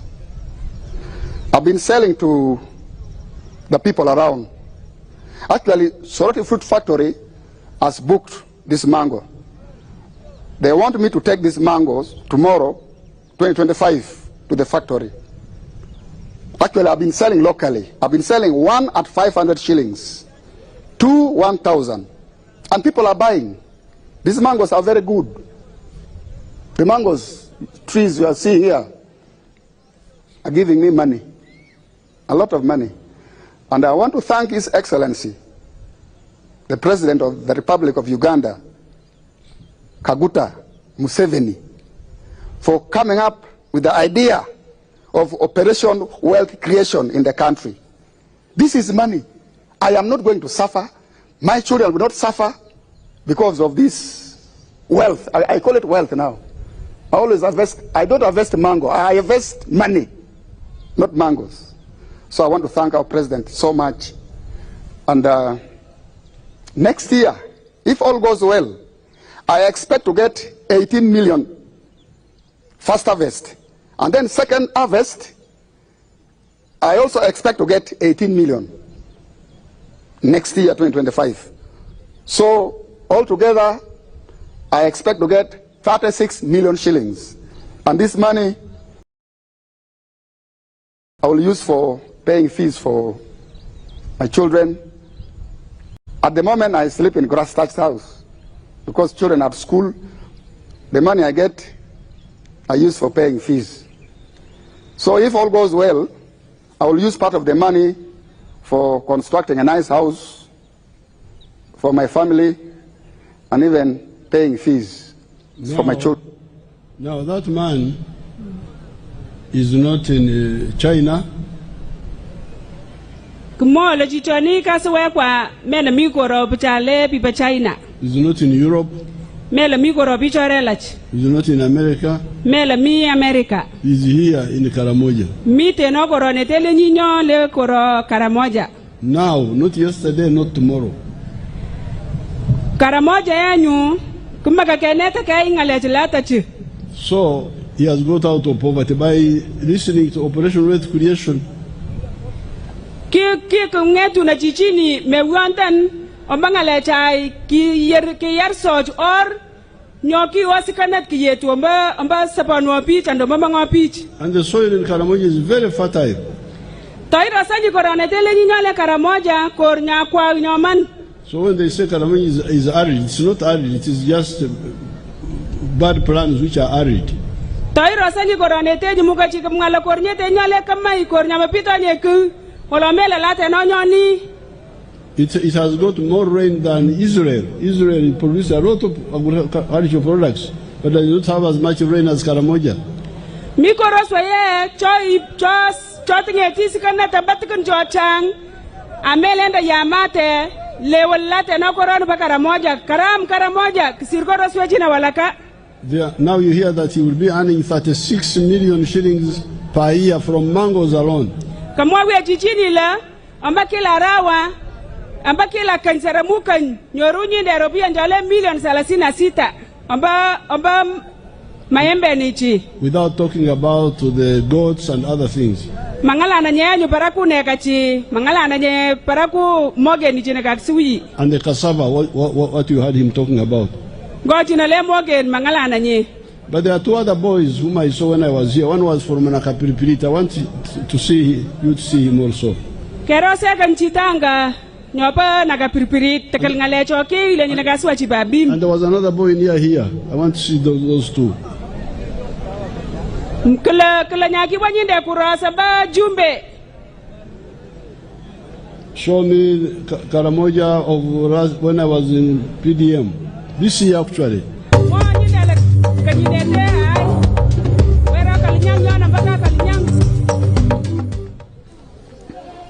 Rande ya no lo se ole rembus amos. Netia on kyo dolen ka me na ayala ko raja ita na pa sanolte na le na ngara. Alte na ko ma dombe me no le na ngara. Murenyo lo na ka mane nyu ne jani pa ka ni de mi gu de do. No pile jani on chumbe.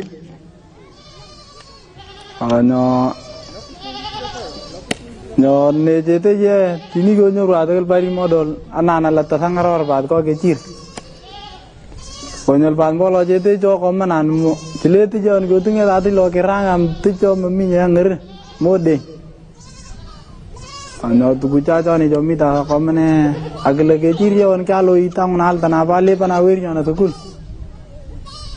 Werin ja jon ne mi ta fa me ni no mi ta fa mane amben ne je.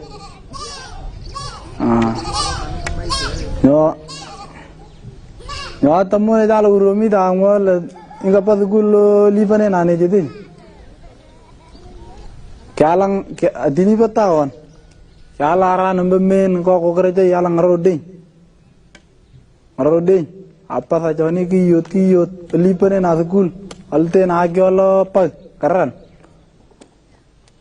akam mane joni nyugil tu skul ochaka anabo ware lone okamana meni jedi ko gereja ikyolo ngaro Otu joni je ke ngarakan bale ko kerja iko men. Yo dini ko toro tegal ko toro bole mendi ke ngarakan ko kerja ibaji ngarakan naman. Mar yeranyon. Yerang rokan ko anyo otu suan ko abal ki tatosan ne je cangit. Aya teka ala ta ticho mutingi tani. To so mena nyuwer ga jemi school munge. Tu jani jo mi da none bal jani jo ta fe na tai. Kira gengro kanu gitu kan ji tateka ta gua nara pangaror gruya lo karam otte kya babetan ta meruyo mi pe. Ayate kya ta ngaroro lo karam ta ka kwanyo karam. Walo tiro penetekel. Tiro penai. Memure ngaro nyokram mayo nye ngoliot. Erge tegini ngaroro ta lole goro pa lole babetan bautin la. Ta guindo pe le gumreng. Gujoni ajo mi dang some la ngarakan kenya ta ne je to ka ta kenya jo ka ten jangan tan me na bo ko tu kenya gari be sirinya na ka taman so you can see this boy Anda suye kwa werona le wero kalnyang. He has chased poverty from his home through sheep and goats. Ki yon weroni me wanta na baka tanyi kuweru na ngaror ngoge chirle nyini ka kiswa.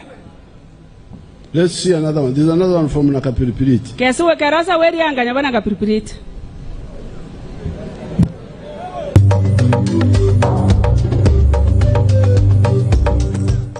I am called Lokong Emmanuel from Kakamokwe, Naturum Parish, Lorega Sub-County under Namalu and Nakapiripirit District. When I stopped from my studies, I sat home for around 3 years when I was not doing anything with either government. Little am I knowing God will bring the way of rescuing the helpless.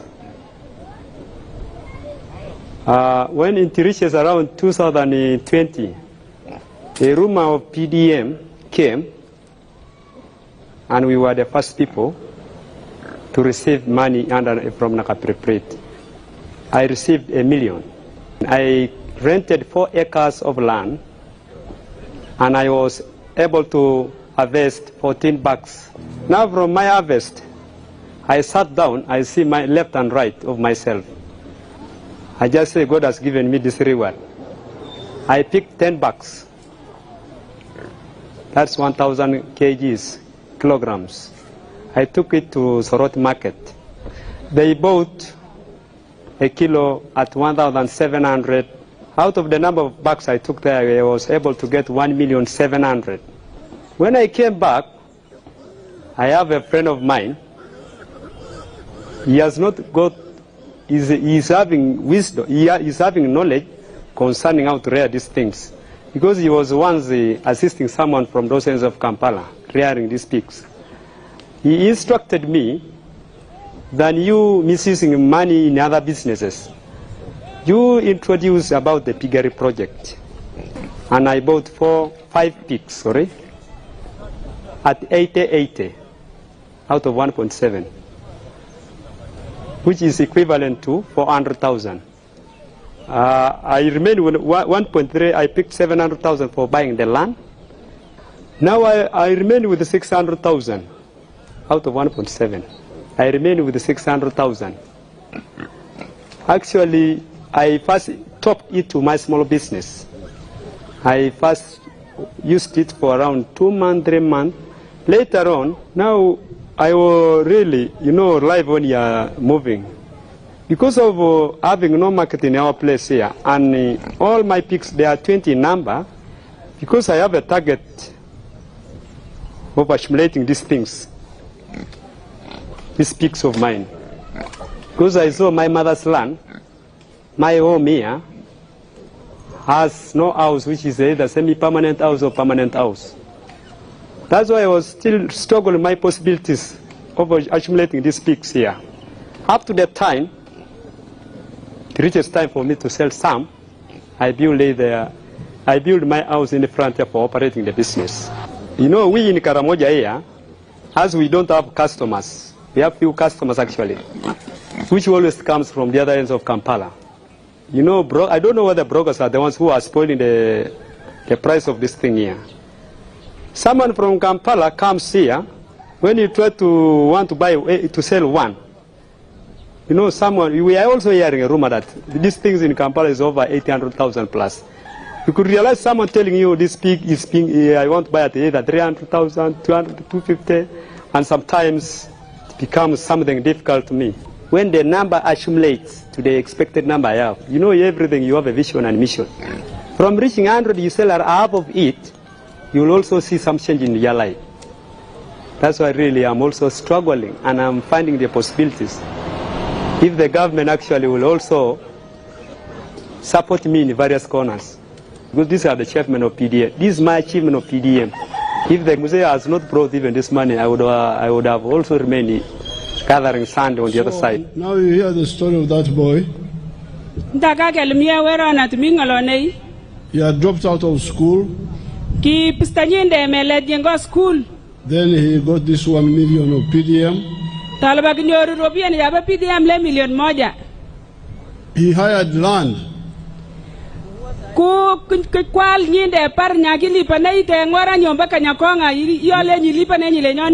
he planted what they call grams, which I don't know, I never heard of them.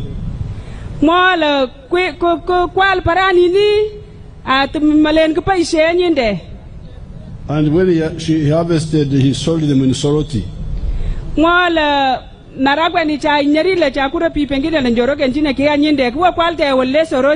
He got 1.7 million.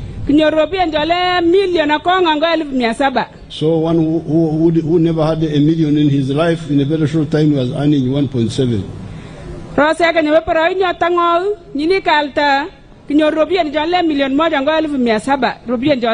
Then he bought those pigs.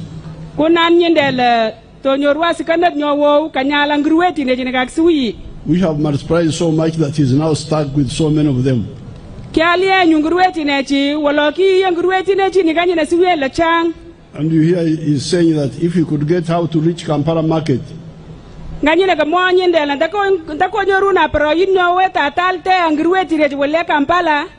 after the election, we shall see how to support such people, that they get like group transport their products.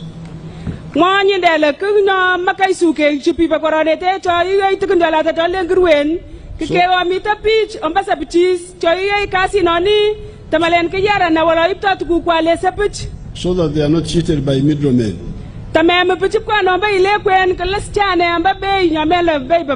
We can give transport to like cooperatives. We give a vehicle.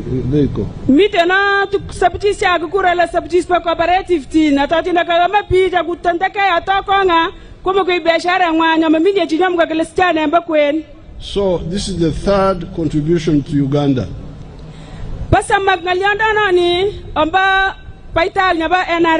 By the NRM. Number one, Amani. Number mbili, maendeleo. Number tatu, utajiri. Kwa kila moja. Kufukuza umaskini. Now there are 4 other points which I'll talk about another time because we don't have enough time now.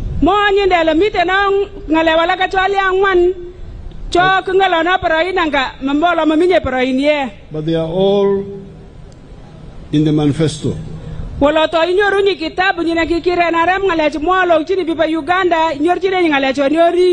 Now, but before we leave utajiri, we are working out a plan for water for the rural areas.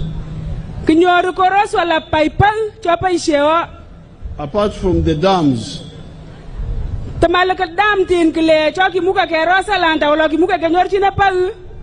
and the valley dams, you can see these activities like the other boy of the goats and sheep,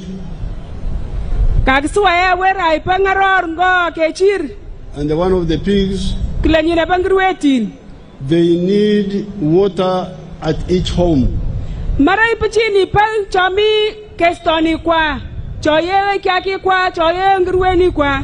The other communal watering is no longer will not address their problem.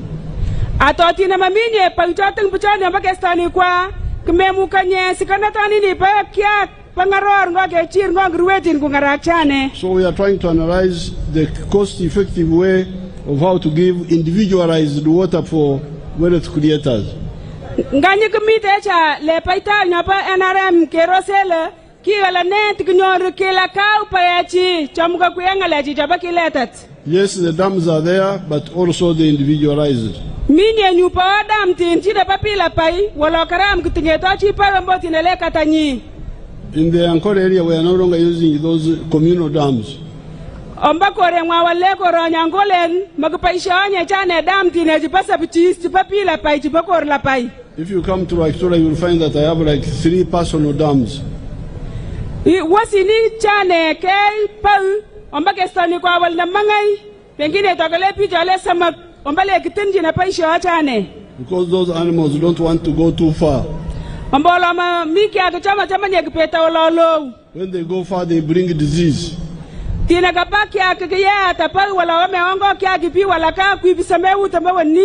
they get ticks. So I want to end today by talking about free education.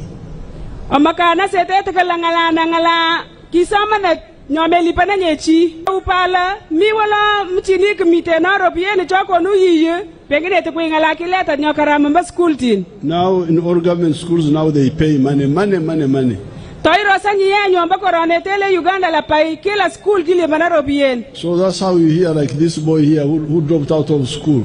Nganyine kakisa wera ipangrueti laga mwala gobista school.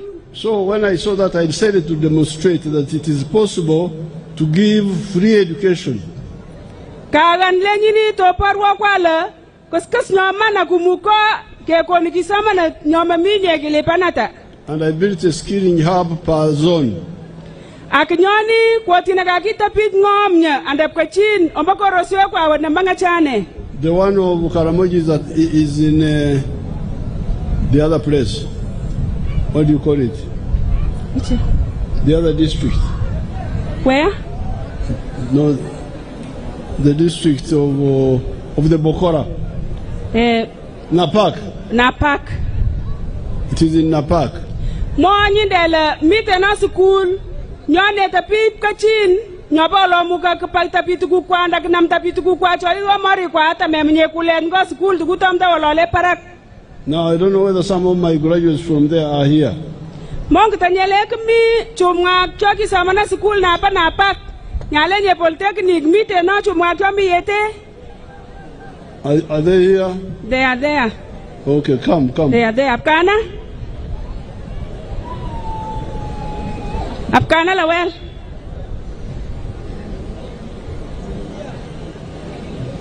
Aya buchina ki samana school ba napak chana kmita kerosa yi. Mwa we chana la kine chana mba woni.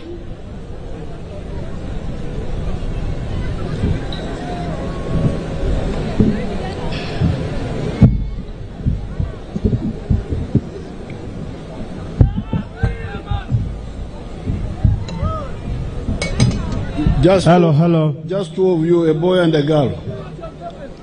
NRM oye! Mzee oye! Asante sana. We are His Excellency, we are the trainees that we went to Napak Industrial Hub. Speaking the local language, they will translate. Okay. They will summarize. Asante sana, His Excellency. Sisi ndio wale tulienda shule Napak Industrial Hub. Kwa lugha ya hapa. Okay. Lugha ya hapa? Yeah, Pokot. Henda na kwa. Achacha kipa sukul walonene Napak Industrial Hub. Achacha kenyo responsa na kita Museveni Napak. Yaki neta chuma. Kipecha kiwanja mwezi arawizole mut kwa konga. Akeke wanya cha kosti nechona. Onenda sara poyo nomba sukul na kwa necho atakumiala kacho atakummuka kupete. Umuke kwa pete micho mitayari ori.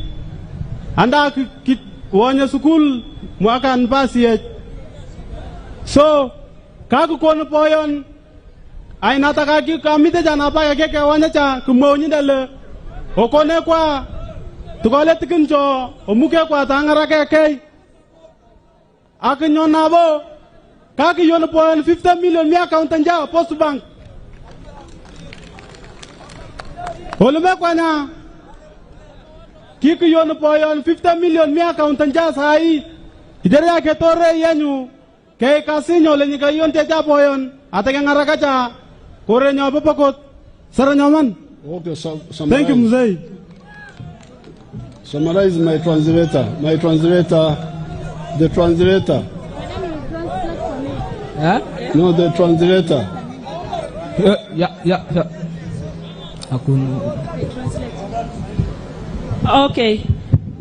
He told the congregation that he is among the people who have been in Napak Industrial Hub.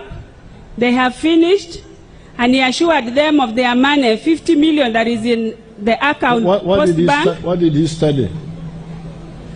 His Excellency, I went for the welding and metal fabrication. Welding? Yes, sir. Very good. And what have you been doing since you came back? What have you been doing since you came back? His Excellency, at the moment when I finish, I've been working, just volunteering in someone's workshop, but I was earning little as I've been surviving for the life.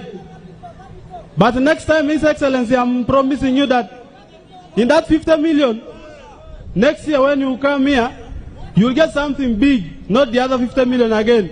Thank you. And why had you...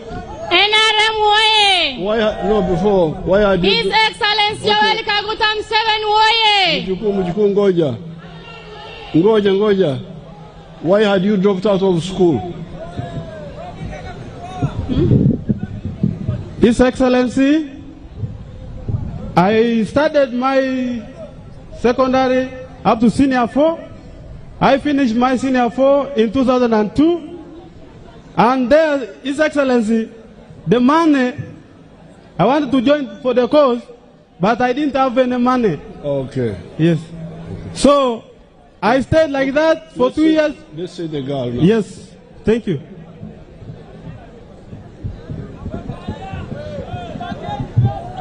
Your Excellency, the President of Uganda, Yoweri Kaguta Museveni, the distinguished guests, ladies and gentlemen, without forgetting the use of Pokot land.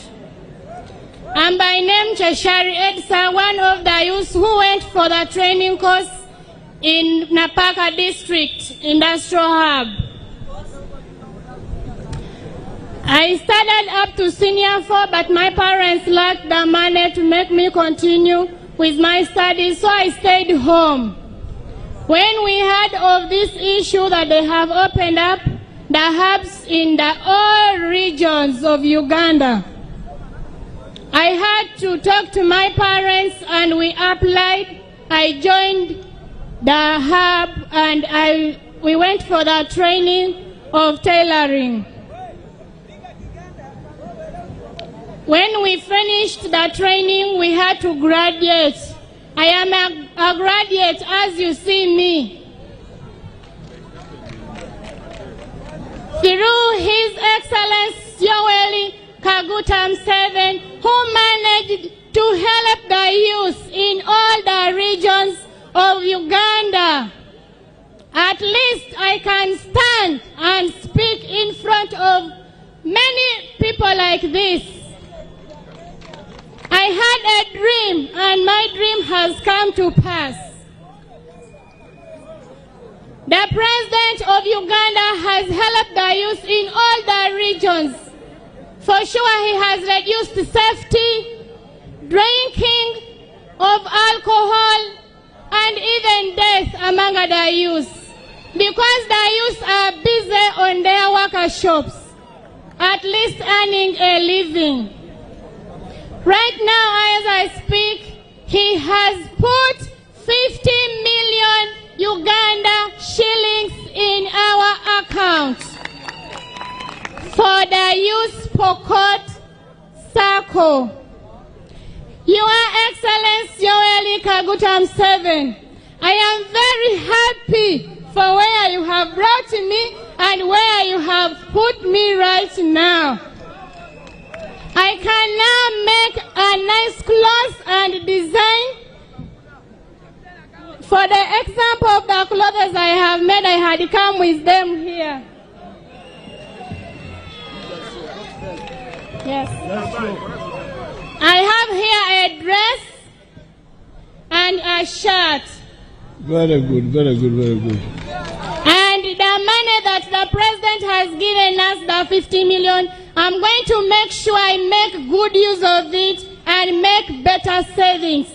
Thank you, Your Excellency, for coming and helping the youth of this country, for God and my country. May God bless you. Thank you. Now, thank you, young people.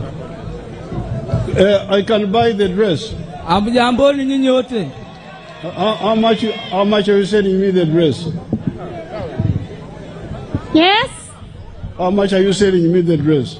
The dress, I'm selling it at 300 Uganda shillings. And the shirt? The shirt, I'm selling it at 350 Uganda shillings. 50 million. 50,000. Okay, you pay my granddaughter, pay for the dress. My people pay. Come down and get your money. Come down and get your money. Aya kake elimsawintan Stay there and get your money. Stay there. I want you to get your money when I'm seeing. Now, all these children had dropped out of school because of school fees.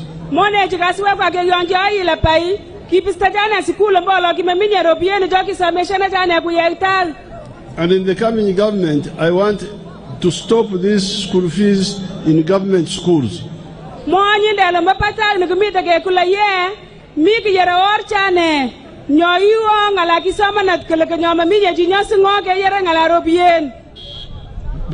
Because you can see, you see what the children can make just by training them for 6 months.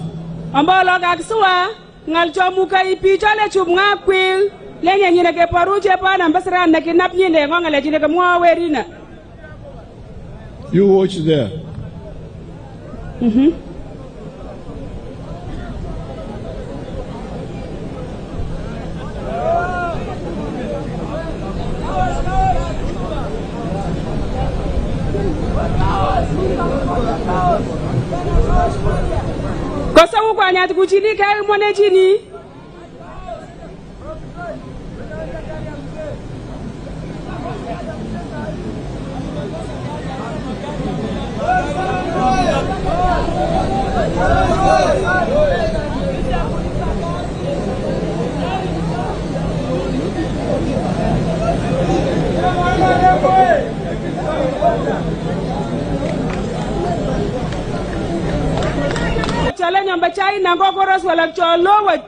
Now they are being made here in a park.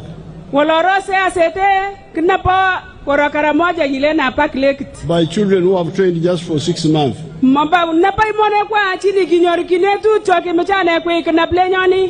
the children who have been abandoned as having no future.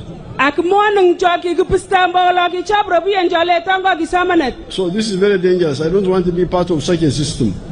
Because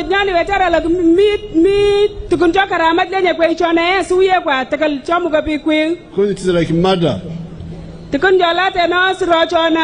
kill the future of such children because they don't have money.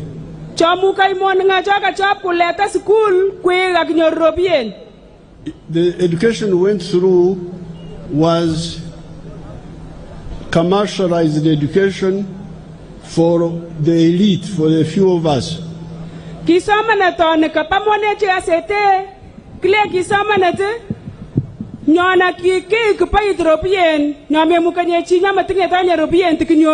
But since 1996, NRM has been talking of mass education for everybody.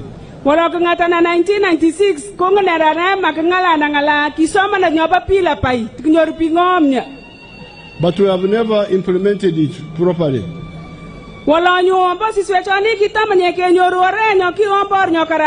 That's how you get those casualties. These are casualties. Ganyina mi picho chang chole kot ombangala chikarama kitakia ikusulta wala memnye kuisha kitapachana ile pichale kot. But you see the potential in them if we support them. Wala nyutike muke ke ngaroke chane atakukoni kai ke search chane ambor nyokaram. The private schools will be there so the rich can send their children to the private schools. Mite na school tina taku kurele private. Pichina ke basi kula tingropien kanya kuibone kwa walona. But for the poor, please, God will not like it if we continue like this. Walomba chane chok tingropchi jama kimuka nyeke sameshana mone joki wangu ni napapi chene lesikane. Magama nyeke pisina kai maga kepkana ke chengarani kimuka ke sameshana ne mone jo akinyoru tekel sikana. Therefore, the three words. Mia nyongala chole samak. Amani. Kalia. Maendeleo. Keletat. Utajiri wa kila moja. Ngosi kana nyabachila pai. Na elimu ya bure kwenye mashule ya serikali. Kile nyaba ngwan kisama na nyaba kile nyakinyor chini school tin nyaba soch. Elimu bila malipo. Kisama na nyaba minye tiamu chakinyor chini arinyi. Asante sana watu wa Amudat. Nyakusana kwa terora sere nyama na kwa pipa Amudat. Amudat oye. Karamoja oye. Uganda oye. East Africa oye. Asante sana. Serenyaman. Let's have flag bearers.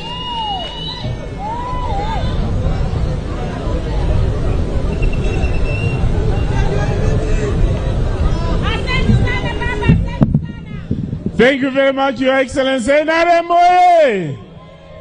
Your Excellency, the next item now is to have the flag bearers to receive the flag from the national chairman and presidential flag bearer. The flag bearers are Rufina Cheutich, flag bearer for woman member of parliament. We have Lorem Mika Akasile, Wupe Pokot MP, and Duatum Loram William, the district chairperson. We shall begin with the Rufina Cheutich, for the flag bearer for woman member of parliament.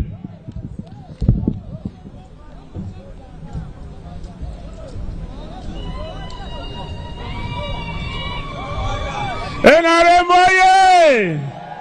Rufina oye! Cheutich oye! The next one is Lorem Mika Akasile, the Upe Pokot member of parliament, flag bearer. Lorem oye! Mika oye! Amudat oye!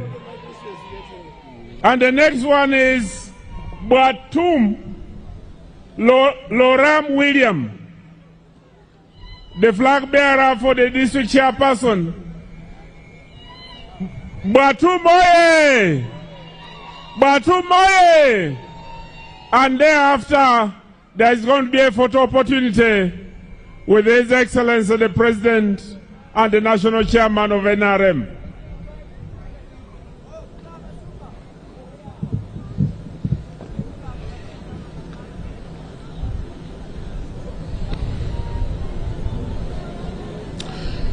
Your Excellency, the chairman of NRM informed you that for them they are planning to vote 100%. With such a percentage, there are no converts in Amudat. Everybody is NRM, like it has been elsewhere. Here in NRM in Amudat, we do not have any converts. Your Excellency, thank you for building a nation. Thank you for being the father of the fatherless. And thank you for being the father of the needy. Thank you for giving hope to the people of Uganda and the people of East Africa and the people of Africa together. Thank you very much, and thank you, Mama, for accepting to come and look after the people of Karamoja at their biggest time of need. Thank you very much, Your Excellency, and thank you very much, Mama. The flag bearers, move around. Show your flag. Show your pride as we wait for the elections. Your Excellency, with those few remarks, we shall now be ready for the anthems in the reverse order. The anthems, please.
Awesome Entertainment yakuretera Ray G Live in Concert 2025 aharika Cheka Stadium Mbarara kibanza cyo kwikubina kumwe 2025 umwana wumuka agororiraka turukugasura no kunywa izoberyo necero no kutere ngoma tukasega hotu nwa twonka ija twote burenguru kwa herugire ahweri na hwerukuza mpaka busesere Uktamini mitware ebiri, VIP ni mitware 5, Gold table ni milioni 1, Platinum table ni milioni 2 zonka. Ray G Live in Concert. Ibyo byona bishagicwe tayari West irakaryitu. Badaisi. Bino bintamye kene nawe. Bwante walisanyi. Geri mpe wakazero kombo cha drink. Problem, akuja chako. What is it now? I don't know later. What the hell? Wait. Kakane buli magenda kufuna. Lema no, ina sange. nedda katiri bashiti gwengera kuwa kazero kombucha gwengera kuwa kazero tawata nawe kwata kutumanyi mbona bana bade myaka musanvu beddu ngabali mu business kali muno mungenda mu myaka tumakwata bino bikoleddwa aba Jonathan and Frank Investments abawanguzibwa People's Choice Quality Award 2025 bakuletedde ne kazero drink and win promotion era nga kyosanga mukasaanikira kyowangula buno kazero tewali kikuwangula.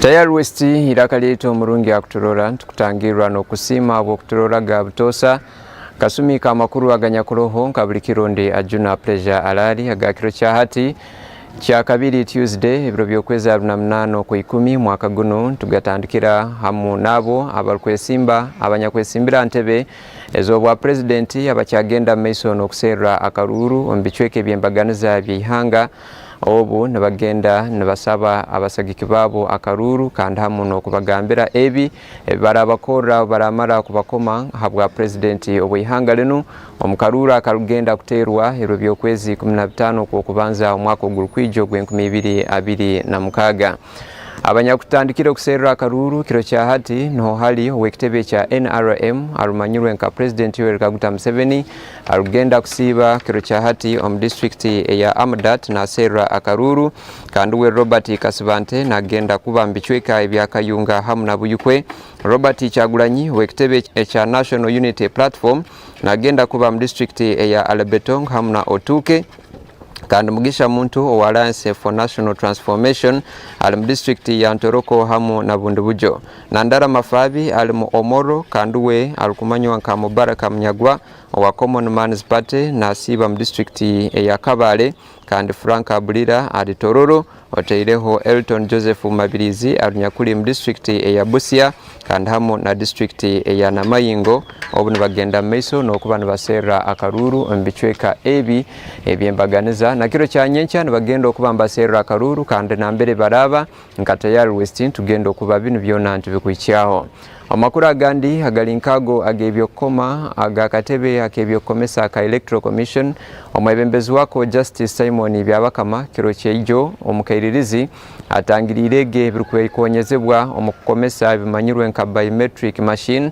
ezirkwingana emitwaro mukaga onu azitangiriro kuruga kizaniro kyenyunyi ekya Entebbe International Airport kandi zino nzigenda okuba nikonyeraho mukomesa nuko omuntu omutezi wa karuru asobole okutekaho ebinkumubye kisobora okumanyirirwa ngugu mukomekwe kandi mutezi wa karuru mukicweka nambera arukomera kandi kisobole n'okurwanisa abo abaragonza okuba nibakoma emirundi erikwingana ebiri bino nibigenda okuba nibyoleka nkuku akakurato kebyokomesa ketekanize okurora nkatekaniza akaruru akobusinge akarugenda kuterwa omwaka ogurkwija ogw'2026 amakuru agandi agatwinire nyamusana ya hati nugo agakwata gaine hamu na abebembezi abanyakwesimbire hantebe ezitalizimu na zimu hano mu rubuga orwambarara kiro cyati nibagenda okuba nibatangatanganaho n'abakuru abakakurato akebyokomesa runda ka Electoral Commission hamu na kiro kya nyencha kiro kya hata 28 ku 10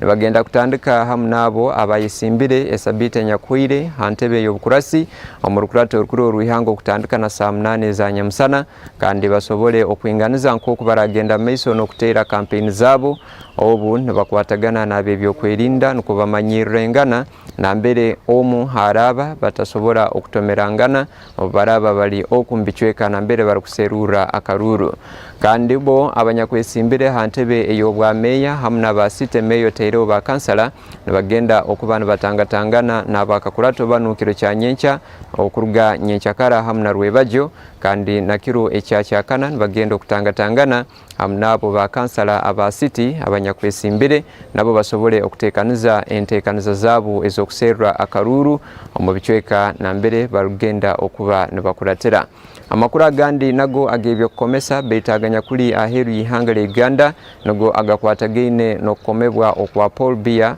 okuba president w'ihanga erya Cameroon habo murundi ogwa munana ono mugurusi ow'emyaka 9 n'ebiri eyobukuru nagenda kwebembera ihanga lya Cameroon okwicha omwaka ogw'2032 obu nagenda maiso nokuba nahicha emyaka 10 obwaraba mukama amuhikizeyo ona singire nebichweke bikuhingura omuli 53 n'obutonyezi 66 kandanya kumwizireho wa kabiri Bakareti Chiroma ona hireyo ebichweka 35 omubururo obunyakubazirwe kandi bwaturukibwa kiro kyeja kakurato akebyo komesa omwihanga lya Cameroon nobukiraba ngu aburubajo rakaniza government ne bakihakaniza bateire unabanya kutera kesalingo bakaterwa bebyo kwerinda abarukwingana bana bakafa kandi abarukwingura mu 15 bakakwatibwa abebyo kwerinda nogo tusobera okwichahago oyikale neitwe otaruga Hatayari West.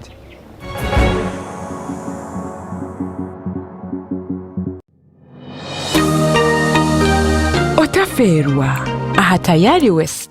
Ebyasho bwiro bwinji nibiretwa hari ebikuretwa kurwa mino hari ebikuretwa kushanga omuntu naturally taine ekikachere lino oshanga kakura erino lya primary ningashi erino lya abanze kumera ahantu shanga atari merachi erino hato shanga haza echasha amweni bane bagira ngo mango nitugakura mu bandi ningashi ngo nitugiho mu mpuno well hari ebinte bimwe bikurugo mu nyamishwa tukabikosa hamantu konka tigari mino dencha yo nono gijura bridge nota kujura hari mebe bya najura na teka yabura bridge te kuza kubura bridge nene rya buri imere hariho ngo naninza kurya kikijo natina inga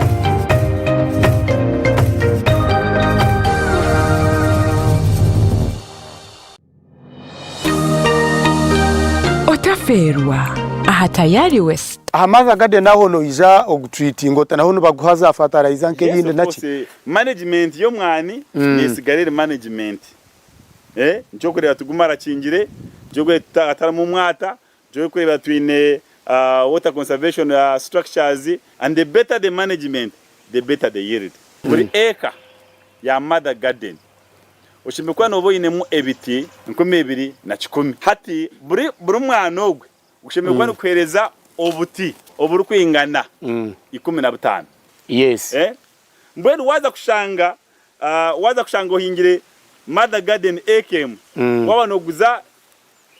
wanoguza seedlings noza kushanga ngo omu AKM uyamu miliyoni nka 9 nemo